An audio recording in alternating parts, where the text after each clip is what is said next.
తాజాగా కేంద్ర బడ్జెట్ ప్రవేశపెట్టారు బీజేపీ గవర్నమెంట్.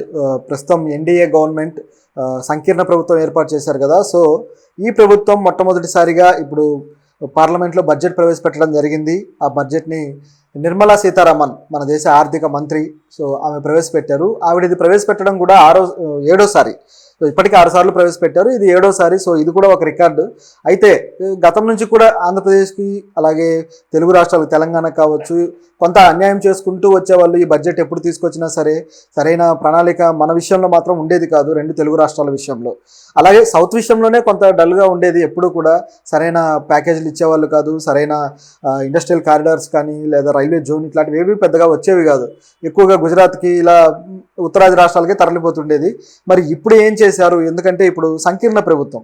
సంకీర్ణ ప్రభుత్వంలో మరి వీళ్ళు ఆల్రెడీ 2 గట్టి పార్టీలతోటి వాళ్ళు ఏర్పాటు చేశారు కాబట్టి ఈ పార్టీలు పరిపాలిస్తున్న రాష్ట్రాలకైతే ఇవ్వక తప్పదు.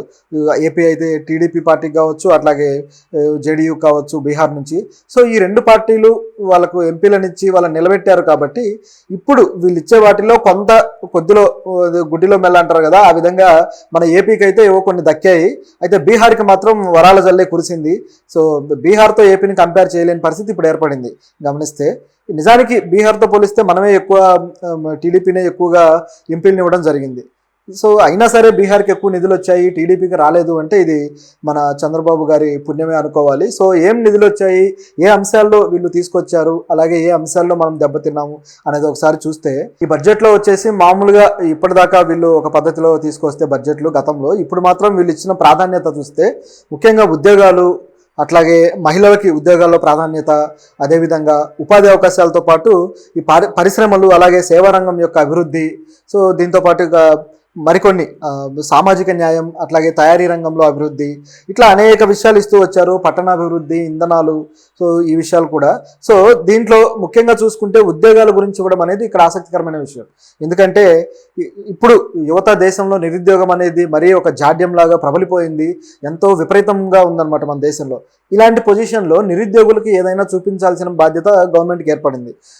ఈ నిజానికి ఇప్పుడు ఈ ఓట్లు కానీ సీట్లు కానీ బీజేపీకి తగ్గాయి అంటే అది నిరుద్యోగుల వల్లే అనే ఇది కూడా ఉంది. సో కాబట్టి వీళ్ళకి ఏదైనా చేయాలి అనే ఆలోచన అయితే ఇప్పుడు చేసింది గవర్నమెంట్. దీన్ని హర్షించాల్సిన విషయమే. గత నెలలో అనుకుంటాను ప్రధానమంత్రి ఎప్పుడైతే ఆయన ఎక్కాడో ఆ టైంలో మేము గత 10 ఏళ్లలో దాదాపు 8 కోట్ల ఉద్యోగాలు ఇచ్చాము అని చెప్పేసి ఏదో మాట్లాడాడు. కానీ అది అంతా హంబక్కే. ఎందుకంటే కోట్ల ఉద్యోగాలు ఇవ్వడం కాదు, కోట్ల ఉద్యోగాలు పోయినాయి. అయితే కొంత కరోనా వల్ల పోతే, కొంత వీళ్ళు అసలు ఉద్యోగాలు ఇవ్వక, ద్రవ్యోల్బణం పెరిగి ఈ విధంగా సరైన ఉపాధి అవకాశాలు క్రియేట్ అవ్వకపోయింది. ఈ విధంగా దెబ్బతింటూ వచ్చారు. అలాగే గతంలో ఉపాధి కల్పించడం కోసం అన్నట్లుగా వీళ్ళు ఈ పరిశ్రమలకి, పారిశ్రామిక రంగానికి నిధులు ఇచ్చారు. అది కూడా ముఖ్యంగా ఈ ఎవరైతే తయారీ సంస్థలు ఉన్నాయో ఈ సంస్థలు, ఈ కంపెనీలకి విపరీతంగా గ్రాంట్స్ ఇచ్చారు, విపరీతంగా రాయితీలు ఇచ్చారు. అయినా సరే ఆ రాయితీల వల్ల ప్రొడక్షన్ అయితే పెద్దగా జరిగింది లేదు, ఆ ఉద్యోగ అవకాశాలు పెద్దగా క్రియేట్ అయింది లేదు. ఇది పరిస్థితి. ఇప్పుడు చూసుకుంటే మరి వాటితో పాటు ఉద్యోగ అవకాశాలు క్రియేట్ చేయడానికి కూడా వీళ్ళు ప్రణాళికలు రచించారు. ఇది మాత్రం మెచ్చుకోదగిందే. తరువాతి ఏదైతే టర్మ్ ఉందో ఈ టర్మ్ పూర్తయ్యే లోపు 4.1 కోట్ల ఉద్యోగాలు మేము క్రియేట్ చేస్తామని చెప్పడం జరిగింది. సో ఇన్ని ఉద్యోగాలంటే నిజంగా ఆశ్చర్యకరమే. ఎందుకంటే గత 10 ఏళ్లలో చేయనన్ని ఉద్యోగాలు ఇవి. సో ఇన్ని ఉద్యోగాలు క్రియేట్ చేయడం వీళ్ళకి నిజంగా గొప్ప విషయం చెప్పక తప్పదు. దీనికోసం కూడా దాదాపు 2 లక్షల కోట్ల డబ్బుని కేటాయించారు. సో ఇదొక మెచ్చుకోదగ్గదే. దీంతోపాటు యువతకి స్కిల్ పరంగా కూడా, అలాగే నిరుద్యోగులకి వృత్తిపరంగా కూడా వీళ్ళు కొంత ఒక పథకం తీసుకొచ్చారు. ఇది కూడా చాలా బాగుంది.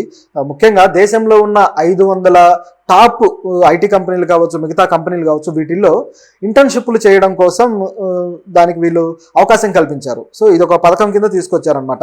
ఈ ఇంటర్న్షిప్లు చేసే వాళ్ళకు కూడా ఇంటర్న్షిప్ ప్రకారం కొంత అమౌంట్ కూడా ఉంటుంది. దాంతోపాటు స్కిల్స్ నేర్చుకోవడానికి, శిక్షణకి ఎవరైతే అర్హత పొందుతారో ఈ అర్హత పొందిన వాళ్ళకు కూడా నెలకు 5,000 చొప్పున ఈ విధంగా వాళ్ళకి భృతి ఉంటుంది అని చెప్పేసి నిర్మలా సీతారామన్ గారు చెప్పడం జరిగింది. అయితే ఇప్పుడు మనం మాట్లాడుకునేది కూడా అంతా కూడా ఆమె ఏవైతే పార్లమెంట్లో మాట్లాడారో, ఆమె ఏవైతే బడ్జెట్ స్పీచ్ ఇచ్చారో ఆ స్పీచ్ నుంచి మనం గ్రహించింది మాత్రమే, దాని నుంచి వచ్చిన ఆర్టికల్స్ కావచ్చు, వీటి నుంచి మనం తీసుకుంది మాత్రమే మాట్లాడుతున్నాం. కానీ ఇంకా అది లోపల ఇంకా ఏమేమి ఇచ్చారు ప్రతిదీ కూడా డీటెయిల్గా మిగతా రాష్ట్రాలకు కావచ్చు విడివిడిగా ఏమేమి చేశారు ఇవన్నీ కూడా మనం తర్వాత 1 by 1 చెప్పుకుందాం. అయితే ఇప్పుడు మాత్రం ముఖ్యంగా మనం ఫోకస్ చేసే విషయం ఏంటంటే ఓవరాల్ లుక్ ఎలా ఉంది, ఓవరాల్గా దేనికి ఏమేమి చేశారనేది మనం ఒకసారి చూస్తున్నాం. సో ఇలా ఉంటే మన ఏపీ విషయం వస్తే ఏపీకి సంబంధించి మాత్రం పెద్ద దెబ్బే తగిలింది. సో ఏ విధంగా అంటే ఇప్పుడు ఏపీ ఎక్కువగా ఎంపీలను ఇచ్చారు వాళ్ళకి. సరే, ఇప్పుడు మొదటి నుంచి కూడా ఒకటే డిమాండ్ ఉంది ఏపీకి, ప్రత్యేక హోదా. ప్రత్యేక హోదా ఇస్తారు అని మన వాళ్ళు ఆశలు పెట్టుకుంటే ప్రత్యేక హోదా గురించి కనీసం ఒక్కసారి కూడా మాట మాత్రంగా కూడా ప్రభుత్వాన్ని అడగలేదు చంద్రబాబు గారి గవర్నమెంట్. సో ఇదొక పెద్ద దెబ్బ. నిజానికి ప్రజల్ని ఈ విధంగా చీట్ చేయడమే. వాళ్ళ మేనిఫెస్టోలో అయితే ప్రత్యేక హోదానే మా లక్ష్యం అన్నారు, అదన్నారు, ఇదన్నారు. అలాగే ఇంటర్వ్యూలో కూడా ఆయన చెప్పడం జరిగింది ప్రత్యేక హోదాకి ఎవరు మొగ్గు చూపితే అటువైపు ఉంటామని. అయినా సరే ప్రత్యేక హోదా గురించి ప్రభుత్వాన్ని ఒక మాట కూడా అడిగిన పాపన పోలేదు. దీంతో పాటు ఆల్ పార్టీ మీటింగ్స్ జరిగింది మొన్న.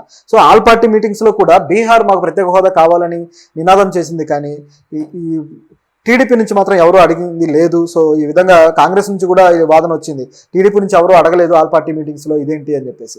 సో ఈ విధంగా వీళ్ళు తమ హక్కుల విషయంలో, తమ సాధించుకునే విషయంలోనే వెనకడుగేస్తూ వచ్చారు.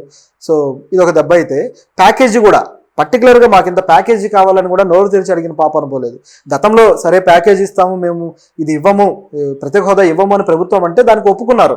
ఒప్పుకుంటే ఆ ప్యాకేజీ కూడా ఇంత ప్యాకేజీ ఇస్తాము, ఇంత చేస్తాము అభివృద్ధి అని చెప్పి ఆ రోజుల్లో కూడా క్లారిటీ ఇచ్చింది లేదు. పోలవరానికి కూడా నిధులు ఆపుతూ వస్తే రాష్ట్ర ప్రభుత్వమే చర్యలు తీసుకొని మేము ముందు పోలవరాన్ని పూర్తి చేస్తూ వస్తాము, తర్వాత నిధులు రిలీజ్ చేస్తూ ఉండండి అని చెప్పి ఒప్పందం చేసుకొని కూడా దాన్ని కట్టడం జరిగింది. సో ఆ విధంగా చేసినా కూడా దాదాపు 72% ఏమో పూర్తి చేస్తే కూడా అది పని అవ్వలేదు. సో వీళ్ళు ఇవ్వాల్సిన నిధులు ఆగిపోయాయి. ఈ విధంగా కొంత కుంటుబాటు జరిగింది. అయితే ఇప్పుడు కనీసం ఎట్లాగో హోదా రాలేదని కన్ఫర్మ్ అయిపోయింది. బీహార్ అడిగినా కూడా మేము హోదా ఇవ్వట్లేదు అని బీహార్కి కూడా చెప్పేసింది ప్రభుత్వం. సో ఇది జరిగింది. ఇప్పుడు మనకి కనీసం ఈ ప్యాకేజ్ అన్నా వస్తుంది అనుకుంటే ఈ ప్యాకేజ్ కూడా కరెక్ట్గా ప్రకటించింది లేదు. అమరావతికి అయితే అమరావతి నిర్మాణం కోసం 15,000 కోట్లు మేము ఇస్తామన్నారు. అది కూడా ముందు సంవత్సరాల్లో ఇస్తామన్నారు. ముందు సంవత్సరాలు అంటే కొద్దిగా ఇస్తూ ఈ 15,000 కోట్లు 5 సంవత్సరాలకు గడుపుతారా అనేది అర్థం కావట్లేదు. లేదు 15,000 కోట్లు ముందు ఇచ్చి ఆ తర్వాత దీన్ని పెంచుకుంటూ వెళ్తారా అనేది కూడా నిర్దిష్టంగా చెప్పట్లేదు. సో ఇది పైగా ఈ 15,000 కోట్లతో ఏ అభివృద్ధి జరగదు, అది సమస్య. 15,000 కోట్లతో ఏమవుతుంది? మహా అయితే ఒక హైవే రోడ్డు వస్తుందేమో, అంతకుమించి ఇంకేమీ జరగదు. సో మరి దీంతో అమరావతి నిర్మాణాన్ని చేయడం ఎలా సాధ్యం అనేది ఒక ప్రశ్న ఉంది. సరే ఔటర్ రింగ్ రోడ్డు వేరే శాంక్షన్ చేశారు, అదంతా ఓకే. కానీ ఏపీకి రైల్వే జోన్ అనేది ఎప్పటి నుంచో ఉన్న ప్రతిపాదన, సౌత్కి రావాలి అని చెప్పేసి. కానీ ఇంతవరకు రైల్వే జోన్ మీద వీళ్ళు ఒక మాట చెప్పింది లేదు. సో ఇది కూడా ఒక ప్రశ్న. సో ఇలా ఉంటే ఇవి వచ్చిన కొద్దినే సోషల్ మీడియాలో దర్వేసేస్తున్నారనమాట, మా వాడు తెచ్చేసాడని. సో ఇది పెద్ద, నిజానికి చెప్పాలంటే ఇది కేవలం పైన అలా చల్లడం, గింజలు చల్లడం లాంటిదే. సో ఇది పెద్ద లాభమేం కాదు. ఇకపోతే మిగతా విషయాల్లో కూడా ఈ పోలవరం విషయంలో చూసుకుంటే పోలవరంకి మేము నిధులు ఇస్తాము అన్నారు, కానీ ఎంత నిధులు ఇస్తారు, ఎంత చేస్తారు అనేది చెప్పలేదు. సరే దాన్ని అలా ఉంటే ఇక ముఖ్యంగా ఆంధ్రాలో ఏవైతే కరువు ప్రాంతం ఉందో ఆ కరువు ప్రాంతాలను కొన్నిటిని అడ్రస్ చేసి రాయలసీమ కావచ్చు, అట్లాగే ఉత్తరాంధ్ర కావచ్చు. అయితే ఈసారి దీంట్లో ప్రకాశంను కూడా కలిపారు. నిజానికి రాయలసీమ ఉత్తరాంధ్ర కన్నా ప్రకాశమే ఎక్కువగా కరువు జిల్లాగా ఉంది. నిజానికి దీని మీద ఎవరు సమీక్ష చేసి ఏ ప్రభుత్వ సంస్థ కూడా దీన్ని డిక్లేర్ చేయట్లేదు. సరిగ్గా చూస్తే మాత్రం ప్రకాశం జిల్లా వాసులకు తెలిసింది ఎక్కువగా పేదరికం, ఎక్కువగా వలసలు, ఎక్కువగా వాటర్ సోర్సెస్ లేక వ్యవసాయం దెబ్బతింటాం, ఇదంతా కూడా ప్రకాశంలో ఎక్కువ ఉంది. సరే ఈ ప్రకాశాన్ని కూడా చేర్చడం సంతోషకరమైన విషయం. ఈ జిల్లాలకి మేము స్పెషల్ గ్రాంట్ ఇస్తాము అన్నారు. సో స్పెషల్ గ్రాంట్ ఇస్తే ఆ జిల్లాలో అభివృద్ధికి ఉపయోగపడే అవకాశం ఉంది. సో అది కూడా మంచి విషయం. దీంతోపాటు ఇండస్ట్రియల్ కారిడార్ విషయం చూసుకుంటే ఇండస్ట్రియల్ కారిడార్ పలానా ఇది ప్రకటిస్తామని చెప్పి ఏం చెప్పలేదు. సో ఇది కూడా ఒక మైనస్. అయితే ఇప్పుడు ఏదైతే పవన్ కళ్యాణ్ కాన్స్టిట్యున్సీ ఉందో, సో అక్కడైతే కొంత ఇండస్ట్రియల్ కారిడార్, ముఖ్యంగా పెట్రో కారిడార్ వస్తుందని చెప్పేసి దాని ప్రయత్నం జరుగుతూ ఉంది కాబట్టి ఓకే, అది తీసుకొచ్చే అవకాశం ఉంది. కానీ ఇండస్ట్రియల్ కారిడార్ గురించి అయితే ఏ వ్యాఖ్యలు చేసింది లేదు. అలాగే మన ఈ ఏపీ అనేది కూడా వీళ్ళు ఒక కొత్త పథకం తీసుకొచ్చారన్నమాట, కొత్త పేరు పెట్టారు ఏపీ. అలాగే మిగతా రాష్ట్రాలకు సంబంధించి అది పూర్వోదయ అనే పేరు పెట్టేశారు. అంటే ఇది కోస్టల్ ఏవైతే ఈస్టర్న్ లెవెల్ ఉన్నాయో స్టేట్స్, ఆ ఈస్టర్న్ లెవెల్ స్టేట్స్కి పెట్టిన పేరు. బీహార్ కావచ్చు, అలాగే జార్ఖండ్ కావచ్చు, అట్లాగే పశ్చిమ బెంగాల్ కావచ్చు, ఈ స్టేట్స్ అన్నిటికీ కూడా, ఒరిస్సా. కానీ మనది చూసుకుంటే సౌత్ ఇండియాలో ఉంటుంది. సో మనది ఈ జోన్లోకి రాదు. అయినా సరే ఈ జోన్లో మనం చేర్చి పెట్టడం జరిగింది. సరే అభివృద్ధి కోసం వేసే ప్రణాళిక కాబట్టి అలా చేసినందుకు అది కూడా మెచ్చుకోదగ్గ విషయమే, దాన్ని ఏం ఖండించాల్సిన పని లేదు. అభివృద్ధి జరగడం ఇంపార్టెంట్, మీరు ఏ జోన్లో పెడతారు, ఏం చేస్తారు అనేది కాదు. సరే ఇది ఈ విధంగా ఉంది. అయితే ఇక బీహార్ సంగతి చూసుకుందాం.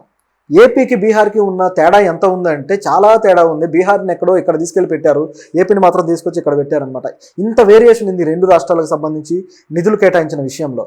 దాంతోపాటు ఇప్పుడు ఈ బీహార్కి సంబంధించి చూస్తే బీహార్ రాష్ట్రానికి ప్రత్యేక ప్యాకేజీ అన్నారు, ప్రత్యేక ప్యాకేజీ ప్రకటించారు. సో ఇస్తామని చెప్పేసి. దాంతోపాటు అభివృద్ధి కోసం ఇండస్ట్రియల్ కారిడార్స్, దాంతోపాటు ముఖ్యంగా పర్యాటక స్థలాలు, నలందాని గొప్ప పర్యాటక స్థలంగా తీర్చిదిద్దుతామని చెప్పారు. ఆల్రెడీ నలంద రీసెంట్గానే ఓపెన్ చేశారు కొత్త యూనివర్సిటీని. సో పురాతనమైనది ఏదైతే ఉందో దాన్ని ఒక పర్యాటక స్థలంగా అద్భుతంగా తీర్చిదిద్దుతామన్నారు. దాంతోపాటు అక్కడ ఉండే టెంపుల్స్, బోధ్ గయాలో మహాబోధి అనే ప్రాంతాన్ని డెవలప్ చేస్తాము, ఆ టెంపుల్ని డెవలప్ చేస్తామని చెప్పేసి చెప్పడం జరిగింది. దాంతోపాటు కాశీ విశ్వనాథ్ టెంపుల్ ఎలాగైతే డెవలప్ చేశారో అదే విధంగా చేస్తాము ఈ బీహార్లో అని చెప్పేసి ప్రభుత్వం చెబుతుంది. దాంతోపాటు విష్ణుపాద దేవాలయం, ఇట్లా ఈ దేవాలయాలు ఎక్కువగా బీహార్కి సంబంధించిన దేవాలయాలను డెవలప్ చేయడానికి, పర్యాటక స్థలాలుగా మార్చడానికి వీళ్ళు ప్లాన్ చేశారు. దాంతోపాటు ముఖ్యంగా ఇంటర్నేషనల్ టూరిస్టులు కూడా వచ్చే విధంగా ఆ ప్రాంతాలను డెవలప్ చేస్తామన్నారు. దాంతోపాటు రోడ్డు ప్రాజెక్టుకి సంబంధించి అయితే బీహార్లో 26,000 కోట్లు శాంక్షన్ చేశారు రోడ్డు ప్రాజెక్టుకి. ఒక్క రోడ్డు ప్రాజెక్టుకి 26,000 కోట్లు శాంక్షన్ చేసిన వీళ్ళు అమరావతి మొత్తం నగర నిర్మాణానికి తొలి దశలో ఇచ్చేది 15,000 కోట్లట. చూడండి ఎలా ఉందో. ఒకే ఒక రోడ్డు ప్రాజెక్టు వాల్యూలో సగం కేవలం మనకిచ్చింది. సో ఇంత దారుణంగా ఉందంటే ఇంక అర్థం చేసుకోవాలి. సో తర్వాత ఇక వరదల నియంత్రణ కోసం కూడా దాదాపు 11,500 కోట్లు వీళ్ళు ఖర్చు పెడుతున్నారు, శాంక్షన్ చేశారు బీహార్కి. అట్లాగే విద్యుత్ కేంద్రం నిర్మించడానికి 21,400 కోట్లు శాంక్షన్ చేశారు, అది బీహార్లో నిర్మించడానికి. సో ఇదొకటి. ఈ విధంగా చూడండి, అసలు ఒక్కొక్కటి అన్ని వేల కోట్లు శాంక్షన్ చేస్తూ వచ్చారు. ఏపీకి మాత్రం ఏది కూడా నిర్దిష్టంగా చెప్పింది లేదు, కేవలం ఒక అమరావతి కోసం ఇంత ఇస్తున్నామని తప్ప. సో ఇది పరిస్థితి. సో ఈ విధంగా బీహార్కి శాంక్షన్ చేసుకుంటూ వచ్చారు. ఇక బీహార్ని ఎవరు ఆపే అవకాశం లేదు. అయితే బీహార్కి సంబంధించి ఇంకొక వాదన కూడా ఉంది. నితీష్ కుమార్ ఎప్పుడైతే ఆయన ఊరికే పార్టీలు మారుతూ ఉంటాడు కాబట్టి ఒకవేళ ఆయన ఎక్కడ జంప్ అవుతాడన్న భయంతో ఇచ్చినట్టే ఉంది. పైగా ఆయన మాకు ప్యాకేజీ ఖచ్చితంగా ఇవ్వాల్సిందని పట్టుబట్టడంతో ఇవన్నీ కూడా రావడం జరిగింది. మన ఏపీ నుంచి మాత్రం చంద్రబాబు గారు కానీ ఈ కూటమిని ఏర్పాటు చేసి బీజేపీలో ఎంతో కీలకమైన పవన్ కళ్యాణ్ గారు కానీ అసలు ఏమీ అడగకుండా ఎందుకు అలా ఉన్నారనేది అర్థం కావట్లేదు. మరి రాష్ట్రానికి అభివృద్ధికి సంబంధించి వీళ్ళు ఏ విధంగా భవిష్యత్తులో పనిచేయబోతున్నారో కూడా తెలియట్లేదు. సో ఇదిలా ఉంది. దీంతోపాటు వైజాగ్ చెన్నై ఇండస్ట్రియల్ కారిడార్ను కూడా శాంక్షన్ చేయడం జరిగింది. సో ఇది ఒక్కటి మాత్రం మన ఏపీకి వచ్చే లాభం అనమాట. సో ఇది కూడా ఒక మంచి లాభమే. దీంతోపాటు అసలు చూసుకుంటే మొత్తం ఈ బడ్జెట్కి సంబంధించి చూస్తే గత ప్రభుత్వం చేసిన పొరపాట్లన్నీ ఇక్కడ క్లియర్గా కనిపిస్తూ ఉంటాయన్నమాట. గతంలో దాదాపు ఎకానమీ కూడా గతంలో 8% దాకా ఉంటే ఇప్పుడైతే ఇక భవిష్యత్తులో కూడా కేవలం 6% వచ్చే అవకాశం ఉంది అని చెప్పి తెలుస్తూ ఉంది.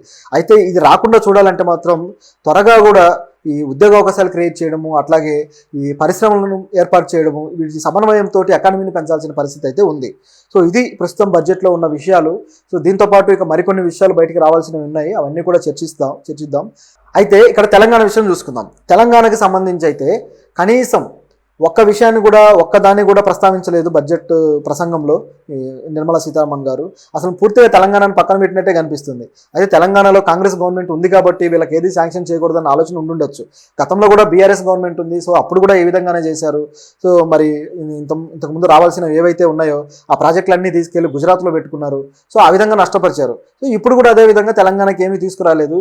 అయితే బీఆర్ఎస్ క్వశ్చన్ చేస్తుంది కానీ ట్విట్టర్లో కేసీఆర్ పెట్టడం జరిగింది, వీళ్ళు ఇంతమంది ఎంపీలు ఉన్నారు, బీజేపీని కూడా గెలిపించుకున్నారు, అయినా సరే ఏం తీసుకురాలేదని చెప్పి. ఆయన నిజానికి బీఆర్ఎస్ గవర్నమెంట్లో కూడా ఏం తీసుకురాలేదు వాళ్ళు, కాకపోతే క్వశ్చన్ చేసే అవకాశం ఉంది, క్వశ్చన్ చేశారు. సో అంతవరకు ఓకే.